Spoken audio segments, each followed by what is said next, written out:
কুষ্টিয়ার চালের মোকাম খাজানগরে আছেন আমাদের সহকর্মী জহুরুল ইসলাম। দর্শক, সরাসরি চলে যাচ্ছি তার কাছে। জহুরুল, চালের দাম প্রতি কেজিতে 5 থেকে 7 টাকা বাড়িয়েছে মিল মালিকরা। এ ব্যাপারে মিল মালিকরা কি বলছেন? পাশাপাশি প্রশাসনের পক্ষ থেকে এই যে 5 থেকে 7 টাকা চালের দর বাড়িয়েছে, এ ব্যাপারে কি ধরনের পদক্ষেপ নিয়েছে বিস্তারিত জানাবেন আমাদের। রাজীব, আপনাকে ধন্যবাদ। আমি এই মুহূর্তে আছি কুষ্টিয়ার খাজানগর চালের মোকামে। এটি দেশের মিনিকেট চালের সব থেকে বৃহৎ মোকাম হিসেবে পরিচিত। তো খবরের পেছনটি আমরা শুনছিলাম যে 5 থেকে 7 টাকা চালের দাম বাড়িয়েছে। এ ব্যাপারে আমরা মিল মালিকদের সাথে কথা বলেছি। এখানকার জেলা চালকল মালিক সমিতির যে সাধারণ সম্পাদক জয়নাল আবেদিন প্রধান, তার সাথে কথা বলেছি, অন্যান্য মিল মালিকদের সাথেও কথা বলেছি। তাদের দাবি যে ধানের দামটা হঠাৎ করে মাসখানেক আগে যে দামে তারা ধান কিনেছে সেই দামের তুলনায় প্রায় প্রতিমণ ধানের 150 থেকে 200 টাকা বেশি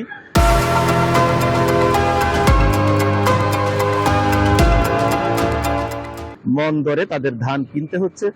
এই কারণে তাদের চালের দাম বাড়ানো ছাড়া কোনো উপায় নেই। তবে আমরা খোঁজ নিয়ে জেনেছি, অনুসন্ধান করে জেনেছি যে 1 মাস আগে বা 1.5 মাস আগে কিন্তু আমাদের বড় মৌসুম শেষ হয়েছে।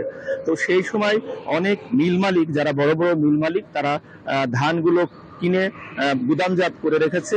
তো সেই যে তখন যে ধানের বাজার ছিল সেই ধান দিয়ে তারা এখন অনেকেই চাল প্রস্তুত করছে, কিন্তু তারা এখন যে ধানের বাজার সেই বাজারটার দর ধরে চালের দাম নির্ধারণ করে এক ধরনের সিন্ডিকেট করে কিন্তু এই চালের দামটা বাড়িয়েছে। রাজু, আপনি জানেন যে এই কুষ্টিয়ার খাজানগরে অন্তত 70টি অটো রাইস মিল রয়েছে, যেখান থেকে প্রতিদিন 150 থেকে 200 ট্রাক চাল রাজধানী সহ দেশের বিভিন্ন জেলায় পাঠানো হয়। তো এই কারণে এই খাজানগরের চাল ব্যবসায়ীদের ওপর কিন্তু দেশের চালের বাজারের উঠানামাটা অনেকটা নির্ভর করে।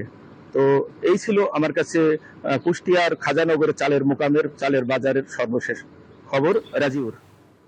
জহুরুল, ধন্যবাদ আপনাকে। দর্শক, কুষ্টিয়ার খাজানগর থেকে চালের যে দাম বাড়ানো হয়েছে সে ব্যাপারে বিস্তারিত জানাচ্ছিলেন সহকর্মী জহুরুল ইসলাম।